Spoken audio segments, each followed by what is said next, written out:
morning. It's Wizard Wells here. It's been a couple weeks. We are now living through the third week of school, maybe fourth, August, September. It's got to be the fourth week of school. Today, I wanted to talk about speaking with administrators about playing Dungeons and Dragons in your class. Haven't made a video in a little while because I've been doing all the stuff that teachers do. Been really busy with regular curriculum and things like that. And I'm going to do a curriculum integration video in a little while, maybe next week. But today I want to talk about talking to administrators because they are your first defense in the line of doing this. I'm very lucky. My building principal has been playing Dungeons and Dragons almost as long as I have. So he was very familiar and aware with, why it's good for kids. But not everybody has that. And I certainly haven't always had that. And you have to be prepared to have a conversation that's very academic regarding your favorite game, that clearly there's a reason you want to play it in class. And you have to approach those conversations properly. You can't just say, oh yeah, I want to play this game because this game's amazing. And I'm pretty sure it'll help kids learn. And I'm pretty sure it'll make them engaged and stuff. I've had the benefit of going, to different conventions and things and presenting the research that I started on my own. So that's one thing that you can do if you can get a D&D club started. And we can have a video of that some other time. There's lots of folks who have done, club creation videos. And so they're out there. If you need that, I'll make one too. But so if you track the data from your D&D club from like fall to spring, I would be surprised to see no growth in those kids' reading scores, especially reading scores. So if you have a D&D club and you want to kind of integrate it into your class, maybe it'd take a year or two. It did for me. I had to glean the research, and I did that using Dungeons and Dragons Club. And then later they gave me an intervention class where I got to pull kids of great need and teach them how to play D&D, and that was awesome. Their growth was incredible. So that's one way to sort of start with. If you want to actually play in class, and you're going to need something to back you up, and someone else's data isn't necessarily going to be the right thing to do, you could use it, right? You can say, hey, here, look at Wells's reading growth or what have you, but it's better if it's your own data from students from your own district, so on. So that's just tracking numbers. That's it from your club. The other conversation to have with principals is to look at your state standards. For instance, in English, they're all listed there, the power standards, and not wanting to really go through it step by step today. I'm going to just tell you that at least 75% of our English standards are fulfilled by playing Dungeons and Dragons at some capacity throughout the course of the game, whether it's reading the text to level up and find the research that they need to put on their character sheet, that's citing information from a text. They're all there. The ones that aren't are the writing ones, which as a teacher, of course, you're going to include writing assignments like the head to toe description, which I've showed you. My kids are about to do a backstory for their character now that they're a little more familiar with the game and what their backgrounds actually mean. I want them to actually write a little backstory, and then from their backstory, they'll write a heroic bio poem, which is what their character would actually say when they meet someone, because they're not going to read their whole backstory. They'll do this Beowulfian sort of poem. So lots of little things all connected to the character that they made. And I like things that flow like that. So back to administrators, how do you talk to them about this? Well, those are some things that you can do, is say, hey, these things fulfill standards. They do. Common Core is the blanket, across the United States. A lot of folks use power standards for grading because, for instance, like capitalization, punctuation, and sentence structure are all one standard in a grade book, but in the way that they're split, they're actually different standards. So, we don't grade that way. We're not going to just go through and grade like every kid's periods and commas and stuff. It's got to kind of have a cluster, right? So these clusters are really, really common. They're all taken from Common Core, and then they create these grading categories. So if you explain that they fulfill grading criteria and how, you got to explain like how it fulfills grading criteria. Reading for information is one of the big pushes in America because it's what we use all the time for everything that we do. You have to read for information, use the information, act upon the information, and then the loop starts over again. So Dungeons and Dragons, of course, is informational text. It's 355 pages of informational text. It's on 300 plus pages of informational text written at a 1400 Lexile.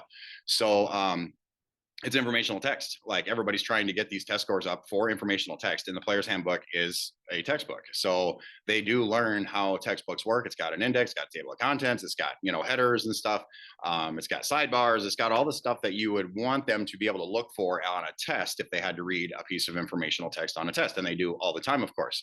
I think that's one of the reasons for kids' reading growth under my tutelage using D&D is because it is just such a great piece of informational text, and you actually really have to internalize the information in order to use it. And so the system of the brain becomes more aware. It's just the human psychology of it all is you're increasing the width of the synaptic path, and therefore kids can learn and do things quicker. The information that they're gleaning from things becomes faster. These are also conversations to have with your administrator. You got to be really, really cool about it. Probably a lot cooler than I've ever been. So I'm going to share screen with you because the next thing I want to talk about is important for talking with administrators.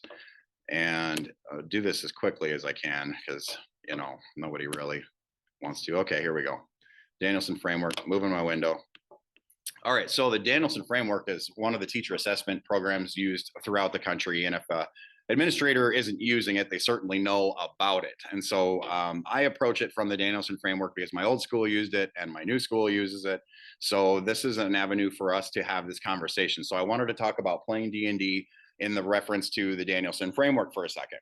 A quick segue here, when my building principal has a 15-minute observation or something to do, he often comes in on Fridays when the kids are playing D&D because it fulfills the Danielson Framework so well. So let me explain kind of as quickly and efficiently as I can. I'm not going to go through every bullet point, but domain one is planning and preparation. So we're taking this all from the frame of playing Dungeons and Dragons in school. Did I have to plan and prepare to present this game to the kiddos? Yes, most certainly I did. Demonstrating content, knowledge of content and pedagogy. So besides just knowing how to play the game, you have to think about how you're going to teach kids how to play the game and how the kids that you teach may have to teach other kids how to play the game. So demonstrating knowledge of content and pedagogy, just like I discussed, if you're not aware of how D&D is fulfilling your standards, you're probably not going to get to do it. So this is like knowing my content really well and knowing what kinds of things check the boxes off for the kids' knowledge sets. 1A, demonstrating the knowledge. Did it. Demonstrate knowledge of students. Okay, so I don't go through a normal get to know you thing on the first day of school. They make Dungeons and Dragons characters. This is incredibly assistive to learn who they are and what they like, and sort of how their brain works and how much work they want to put into something like this. The most basic of characters. If a kid's making the most basic of characters because the text is difficult or they just don't like it, that does definitely tell me something about them. If they're the kid that makes a wizard their first time and they're studying spells and they go home and they read it all, it gives me a lot of knowledge about who that student is.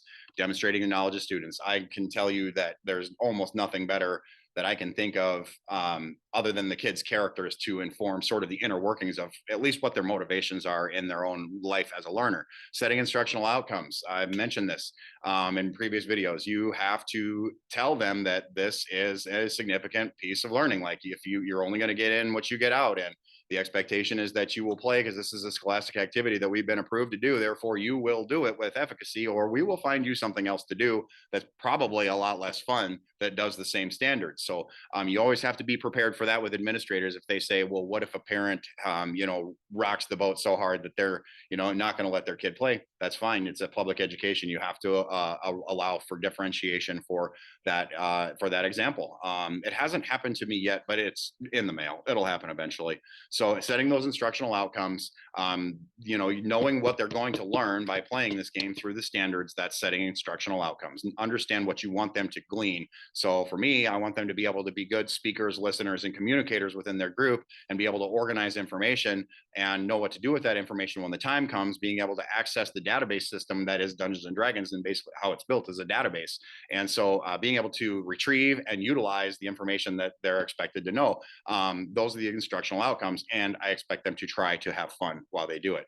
Demonstrating knowledge of resources. Okay, so yeah, lots of resources in here that were needed for me to feel good about teaching them the game. That's all kinds of stuff. That's taking an adventure and turning it into slides. That's having the kids write adventures using slides. That's knowing where to find minis, knowing where they store their dice, the knowledge of resources. How many the tech department is going to print Hero Forge minis for us this year. That's knowing the resources that are connected. Coherent instruction is the hardest part. You've seen, if you saw the hard stuff video, that took a day, to go through that. And I went through it with each one of my classes, but underneath the document camera, doing here's step by step, and they're looking at their own character class and I'm looking at mine and I'm showing them a little bit at a time. It is as coherent as it can get until Dungeons and Dragons Beyond creates an educational platform so schools don't firewall it.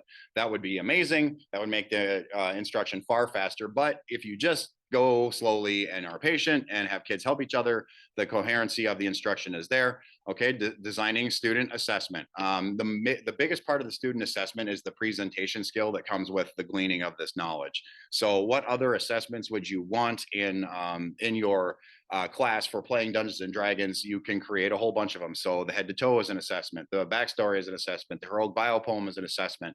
I can sit down at a group after they've been playing a while and I'll fight them with an old NPC of mine. And that is an assessment because I'll very quickly know who has been, sliding and not trying at all. And guys, I'm going to reiterate, like, I don't expect my students to love this game as much as I do. We're going to have a video on resistant students here in a little bit to go along with this same vein of administrators, parents, and students, but I want to make them each one different. So I don't expect that they're going to enjoy this as much as I do, but I do expect that they can understand the gift that has been given to us and having an opportunity to have one day where it's not traditional scholastic work on a Friday, especially after we've worked really hard, and kids leave for events and all kinds of things on Fridays and vacations and whatever. So knowing that they're not going to miss anything crucially, important is good, but they don't want to miss D&D usually either. So just a little segue there. Domain 2, classroom environment. Okay, my classroom is set up for gaming and for group work. Like, I like kids sitting together. I can always change it. If a kid doesn't work well with another, they can always be moved, but I like the environment to be, respect and rapport is absolutely paramount when you're playing Dungeons and Dragons in your classroom. A culture for learning. This is what I can afford to give you guys. I've worked hard in order to be able to present this to you. I hope that you can understand, why it is that we get to do this and that you put in the effort that you would put into any, scholastic activity or more. Managing classroom procedures. They got to set up their group. They got to tear it down. They got to clean it all up. They do that twice during the course of a day because I have them for 2 split 45-minute periods. So as far as managing classroom procedures, they have to do it. Okay. And so that's where we get into domain 4. I don't have the grading card here, or I'm sorry, the 4 that you graded on 1, 2, 3, or 4 is what you score on these domains. The best score is always when the kids are doing everything, which is why my principal comes in on Fridays, because the kids literally set up, the kids play, the kids run the game, kids put it all away. They're literally responsible for almost all of it. Managing student behavior. So there are, you have to have your expectation set of disengagement. They have a social contract. They're not supposed to use their phones. You see expectations, monitoring behavior, and response to misbehavior. On a 4, that would be students managing each other. So let's cut to the dungeon master who's running a group for his peers. That is a student running student behavior, and those dungeon masters will say, hey, put your phone away, etc. So there's a 4, managing student behavior. Organizing physical space. I've got 3 groups in most of my classes. I have had to, though there's a table that sits in the middle of the room and I move it over to one far corner so that pretty much gaming tables are in corners. And then I designed it so that dungeon masters face away from each other, being the person that has to talk the most often, so that your voices aren't overlapping or as minimally as possible. That is organizing the physical space. The books that they use are behind me. The dice and the minis are over there. The terrain and stuff is all on a shelf. That is organizing the physical space for their success. And it's very safe. And the furniture has been arranged for their success in this. Professional, let's go to domain 3, communicating with students. You can't play D&D without communicating. When I watch them play, I listen to them and see what problems they might be having and point at their character sheet, maybe turn to a page in the book, ask what questions they have. If there are any ever problems or they have a question, I'm right there to help them. That's communicating with students. Now, again, on domain 4, that would be students communicating with other students within my tutelage. And so that happens all the time. Oh, dude, it's on page 152 right here on this chart. Here's the book. So communicating with students, I do that all the time.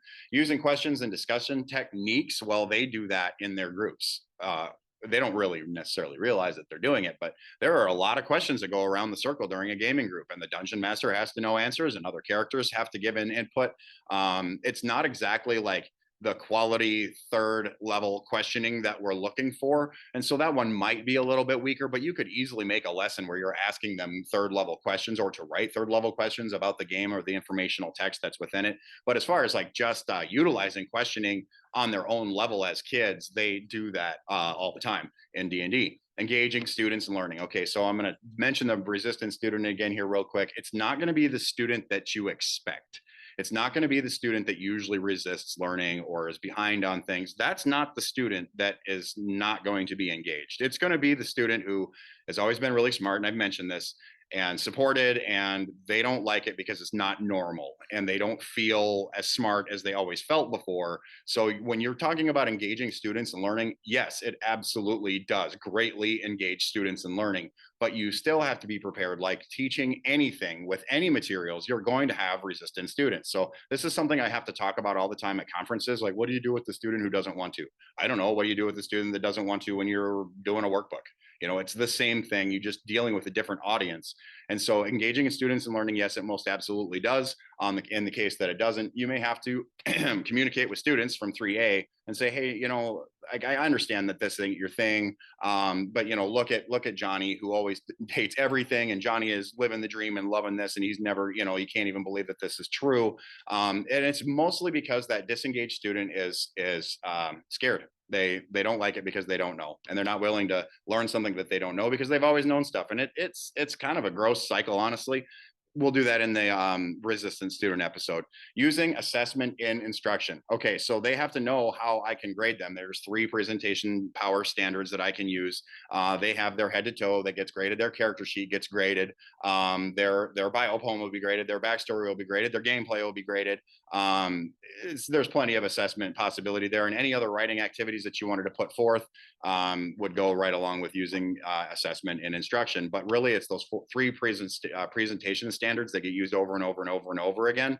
That is using the assessment and instruction to let them know that I am actually listening to how you play and what you say. And each week, every other week or so, I'll kind of pipe in and say, hey, your group doesn't really role play that well. Can you kind of try to internalize your character, go back to your background, maybe read some of your behavioral traits and things to sort of create somebody that's not just a piece of paper. Okay, brings us to professional responsibilities, reflecting on teaching. If you're using Dungeons and Dragons in your class, you can't not reflect upon your teaching because it's not always going to go well, especially in the beginning. So you're going to be constantly reflecting on your teaching. You could ask the kids, hey, how did this go? Then we're into like the 4 on the, the checkbox. Hey, how is this going? Can you help me reflect upon what we can do that's better? This is awesome. Then you're communicating with students. So hopefully you're starting to see how this all overlaps. Maintaining accurate records. You have to know who's in what group. I have bins sorted, like in a spot where that all has to go. Technically, that is a record. The gameplay has to be measured and monitored frequently, and those grades have to get put in. Okay, that's a pretty easy one, really. Communicating with families. We'll deal with this more in the resistant parent thing, but communicating with them and letting them know what you're doing. The reply overwhelmingly is usually, oh, that's amazing. And sometimes you get that dad who's played or the mom who's played, and they're super duper excited. But there is absolutely no doubt in any reality here in America that you're going to end up having to communicate with a family about this. That's domain 4. You're communicating with families just like you're supposed to do. And again, of course, you're going to have to explain to them everything that not everything, but it's very similar to the administrative conversation. Hopefully they have your back by then. That's why we're doing this one first. Okay. Participating in a professional community. I had an opportunity to teach 11 teachers how to play Dungeons and Dragons last spring, and it seemingly kind of changed their life like it does for every person who learns how to play, at least to some degree or another.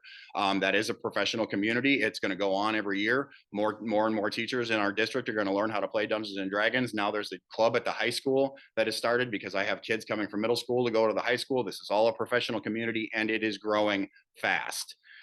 Growing and developing professionally. You're not going to not grow professionally helping your kids play Dungeons and Dragons in class. It's going to enhance your content knowledge, right? It's going to let you see what pedagogical skill you may need to add in order to make it work fluidly. You got to be receptive to the feedback. Like when I was teaching teachers, just like the kids that are learning for the first time, they are shy about it, right? They're not exactly sure what to do. So when you get that feedback from them, then you have to go back and explain and have the conversations and help them grow professionally and help yourself grow professionally. Okay, and create this service to the profession. Now I want to talk about this for a second because a lot of times a person starts in education and they're handed their curriculum or whatever it is, and they just do what everyone else has always done forever and ever, and they comply, and they just go along, and they punch the clock when they get here, and they, not that they don't love connecting to the kids and all that stuff, but I'm going to suggest that you try to find a way to have service to the profession that it goes beyond the realm of what someone's already handed you. Try to create, like, in the culture in this district is changing because of this game. And it's, of course it's slow, but it's not as slow as I thought it was going to be. And, it quantifies. So, 2 to 4 and 4 to 8 and 8 to 16. And that's kind of what's happening now with teachers and kids. I got all kinds of teachers excited to learn how to play this spring or continue as dungeon masters for club and things like that. Showing professionalism, that has to do with their contract that they sign, understanding the expectation, all kind of filtering all the way through this that I've gone through here on the smart card.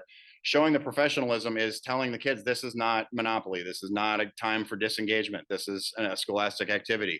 And then you just all the things that come before this kind of end up in this showing professionalism. Does this create a service to students? Yes, it does. They play outside of school, they get smarter than everybody. Advocacy for myself. I'm advocating that this game gets to be played by kids because it's so good for them. Decision making, right? It's there. Like if a group isn't working, I might have to change out a kid and so forth, and explain to them like you can't play this with your friends anymore because you're just not good. And then compliance with school district regulation, which usually has to do with curriculum as well. Like everything that you're doing is aligned to the curriculum. So I'm going to make that video to explain like how Dungeons and Dragons can tie into other things besides just being like a Friday game day. Compliance with school district regulation. Once you've got your administrators convinced that at least you could try it, then you're in compliance, right? But until then, you might want to just try to start a club, like I said, because there's nothing that is more powerful than seeing kids do it. So this is a brief. This is how I've approached talking to administrators about Dungeons and Dragons. You have to know what the game is, and you have to know your content. And I would have a smart card in front of you.